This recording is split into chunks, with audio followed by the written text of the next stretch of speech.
Biology की एक ऐसी स्ट्रैटेजी जिसकी मदद से बायोलॉजी को आप आसानी से याद कर पाओगे। ये जो प्रॉब्लम चल रही है ना, इतनी बड़ी बायोलॉजी, इतनी मोटी एनसीईआरटी कैसे याद करें। क्लास 10 तक तो बहुत आसान थी, बट क्लास 11th में, क्लास 12th में बायोलॉजी इतनी टफ हो गई है, इतनी मुश्किल हो गई है। रिवीजन कैसे करें, ये सारी प्रॉब्लम खत्म हो जाएगी, और वो भी सिर्फ और सिर्फ एक ऐसा हैक जिसकी मदद से बायोलॉजी में आप फुल मार्क्स बहुत आसानी से स्कोर कर पाओगे।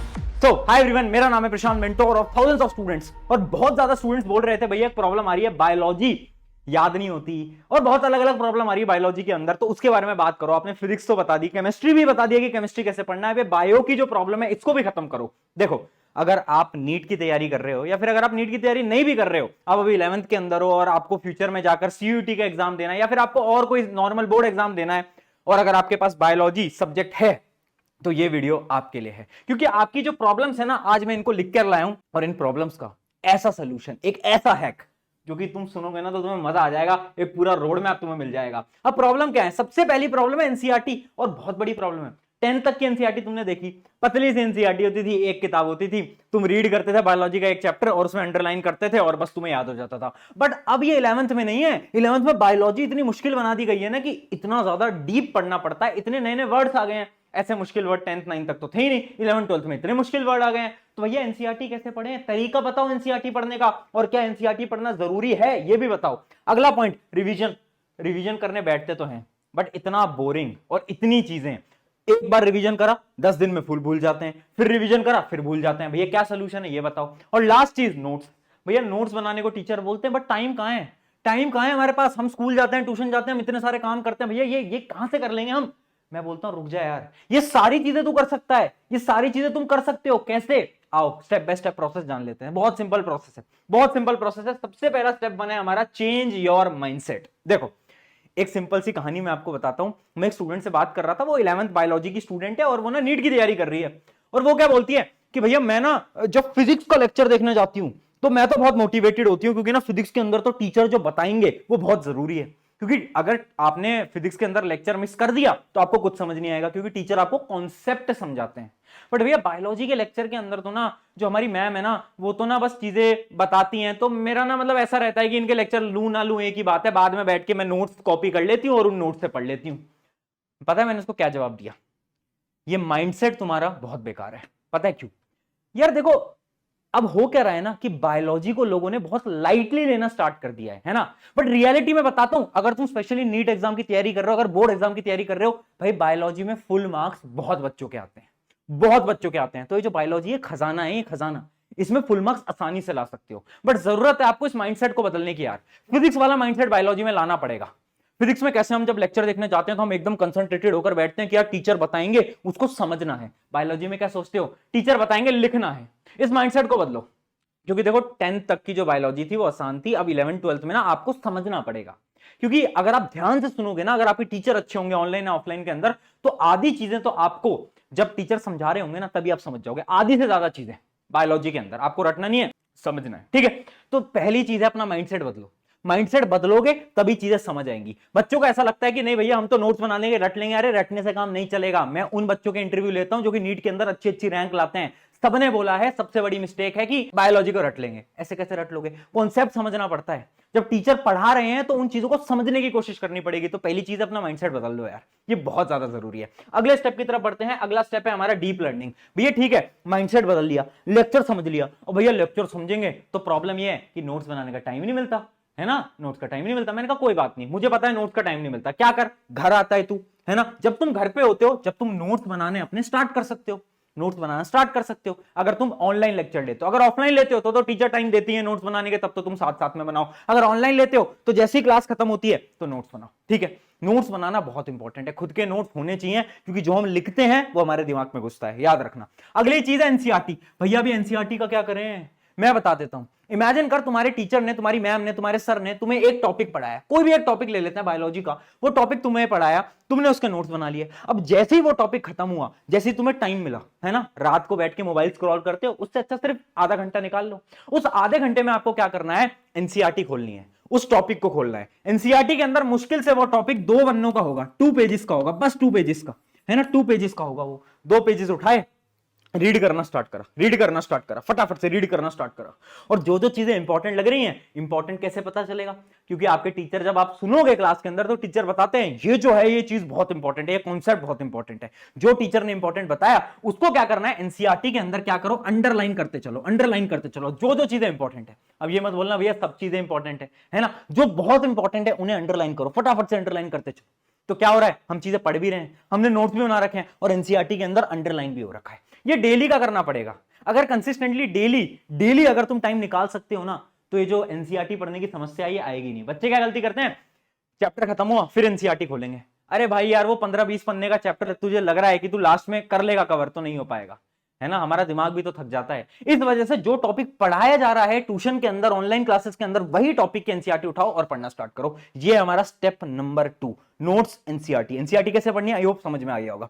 सिर्फ अंडरलाइन करना है, एक हाईलाइटर ले लो या फिर एक पेंसिल ले लो, काम बन जाएगा। आगे बढ़ते हैं। अगला हमारा पॉइंट है रिवीजन। भैया ये है ना, ये है सबसे बड़ी प्रॉब्लम, क्योंकि रिवीजन तो नहीं हो पा रहा है ना, टाइम नहीं मिल पा रहा है ना यार भैया, है ना। अगर हम रिवाइज कर भी लेते हैं तो आज का रिवाइज करते हैं तो कल का भूल जाते हैं। मेरे दोस्त, ये तेरी प्रॉब्लम नहीं है, ये सबके साथ हो रहा है। सोल्यूशन क्या है? 2 टाइप के रिवीजन होते हैं, करंट सिलेबस और जो पुराना सिलेबस है, जो कि तुमने 1 वीक पहले, 2 वीक पहले, 1 महीने पहले पढ़ा था, ठीक है। दोनों के रिवीजन करने पड़ेंगे। कैसे करेंगे? करंट सिलेबस का रिवीजन मत करें, काम चल जाएगा। भैया नहीं करें मतलब आप क्या बोल रहे हो? हमारे टीचर तो डेली बोलते हैं कि रिवाइज करके आओ। मैं बताता हूं तुम्हारे टीचर क्या बोलते हैं। तुम्हारे टीचर चाहते हैं कि तुम एक बार नोट्स पढ़ के आओ, यही चाहते हैं वो। तो ये नहीं बोल रहे तुम डेली 2 घंटा रिवाइज करके आओ, नहीं नहीं नहीं। तुम्हें जो लिखवाया जा रहा है नोट्स के अंदर, तुम बस उनको एक बार बस रीड करो, रीड करो, है ना। और आपको बता दिया है कि एनसीईआरटी तो आपको एक बार पढ़नी है उस टॉपिक की। अगर आप ये काम कर रहे हो ना, तो आपके करंट सिलेबस का रिवीजन हो रहा है। रिवीजन बस इतना सा है। करंट सिलेबस जो आज पढ़ाया, घर गए, नोट्स खोले, एक बार रीड करा, एनसीईआरटी देखी, अंडरलाइन करे 2 पन्ने, काम खत्म, करंट सिलेबस का रिवीजन डन, बस इतना सा। अब भैया ये जो पुराना सिलेबस है, जो हमारी याददाश्तों के अंदर बैठा हुआ है, उसका क्या करें? वो तो हम भूल जाते हैं। मैं कहता हूं देख, इसका ना कुछ डिफरेंट तरीका होता है। मैं बस तुम्हें एक तरीका सजेस्ट कर रहा हूं जो कि तुम कर सकते हो, फॉलो करके देखना, मजा आ जाएगा। ओल्ड सिलेबस जो तुम भूल चुके हो, उसके लिए क्या करो, आप अपनी एनसीईआरटी उठाओ। आपके पास 2 ऑप्शन है, या तो आप एनसीईआरटी उठा लो, है ना, या तो आप अपने क्या करो, नोट्स उठा लो। इन दोनों में से जो भी आपको कन्वीनियंट लगता है आप उठाओ, ठीक है। एनसीईआरटी में जो आपने अंडरलाइन कर रखा है, या तो वो फटाफट से रीड कर लो, या तो नोट्स जो आपने बना रखे हैं उन नोट्स को रीड कर लो। और उसके बाद आपको क्या करना है, बस रीड करना है। एक बार आप फटाफट से रीड करोगे, सारे कॉन्सेप्ट आपके दिमाग के अंदर आ जाएंगे। उसके बाद आप बस एक टेस्ट दे दो, एक टेस्ट दे दो बस उस चैप्टर का, जिस चैप्टर को आपको रिवाइज करना है। मैंने क्या करा, नोट्स पढ़े, एनसीईआरटी पढ़ी, उसके अलावा एक टेस्ट दे दिया। टेस्ट कैसे दे सकते हो? ऑनलाइन प्लेटफॉर्म होते हैं या फिर उसके अलावा बुक्स होती हैं, है ना, क्वेश्चन बैंक होते हैं। और आप देखो अब 11th में आ गए हो तो कुछ बुक ले लो यार, क्वेश्चन बैंक ले लो, मदद आपकी होनी है ना। अगर स्पेशली आप नीट वगैरह की तैयारी कर रहे हो तो भाई एक क्वेश्चन बैंक ले लेना नीट का, है ना। और आप ऑनलाइन कोचिंग में जाते होगे तो टेस्ट वगैरह तो आपको बहुत मिलते होंगे। तो टेस्ट उठाया और टेस्ट देना स्टार्ट करा। अब हुआ क्या, यहां से हमारे कॉन्सेप्ट क्लियर हो गए।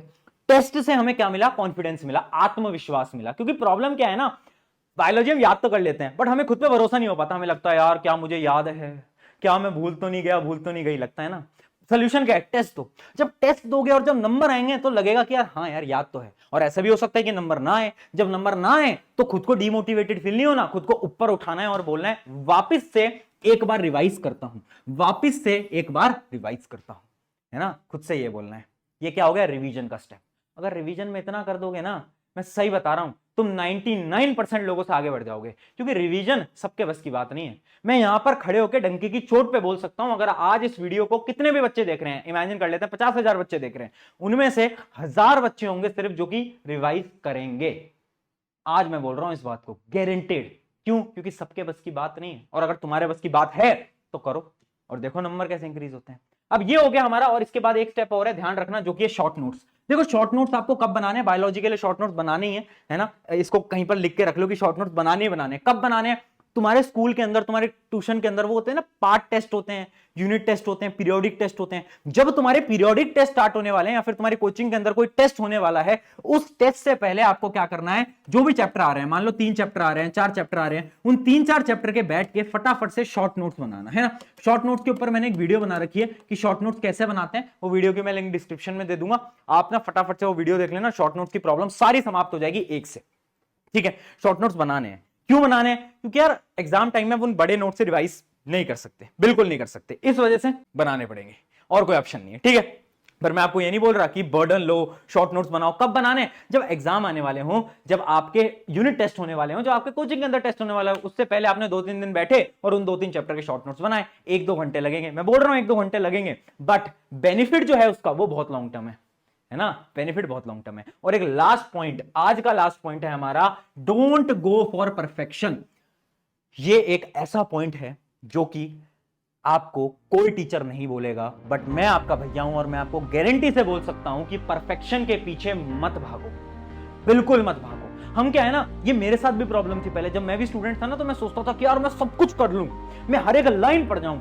जब तक मेरे दिमाग में सब कुछ घुसेगा नहीं ना, जब तक मैं एक एक लाइन नहीं पढ़ लूंगा, तब तक मुझे शांति नहीं मिलती थी। बट बाद में मुझे रियलाइज हुआ कि यार परफेक्शन कोई होता ही नहीं है, परफेक्ट कोई होता ही नहीं है। अगर आपको लग रहा है ना कि यार मुझसे तो चीजें याद ही नहीं हो पाती, भाई किसी से याद नहीं हो पाती, कोई परफेक्ट नहीं है ना। तुम्हें ऐसा लग रहा है यार एनसीईआरटी की एक एक लाइन में नहीं पढ़ पाती, कोई नहीं पढ़ पाता। तो परफेक्शन के पीछे नहीं भागना।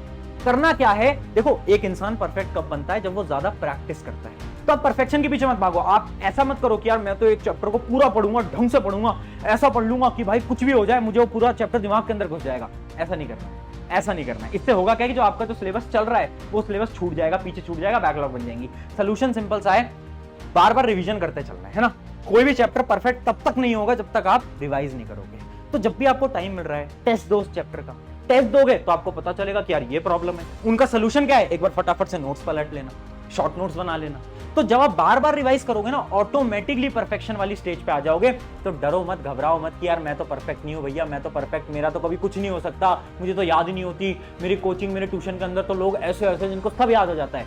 किसी को याद नहीं होता, सब ये सब लोग बार बार रिवाइज करते हैं, इस वजह से परफेक्ट बनता है। तुम भी बन जाओगे टाइम के साथ, घबराओ मत, तुम बन जाओगे यार। खुद पे भरोसा तो रखना पड़ेगा, तभी तो बन पाओगे, ऐसे कैसे होता है ना। तो इस वीडियो को इसी पॉइंट के साथ एंड करते हैं। अगली वीडियो आपको किस टॉपिक पे चाहिए, किस स्ट्रैटेजी पे चाहिए, कमेंट करके मुझे जरूर बताना। ऑन दिस नोट, शुक्रिया एवरीवन, मैं हूं आप सभी का अपना प्रशांत भैया। Take care, bye bye.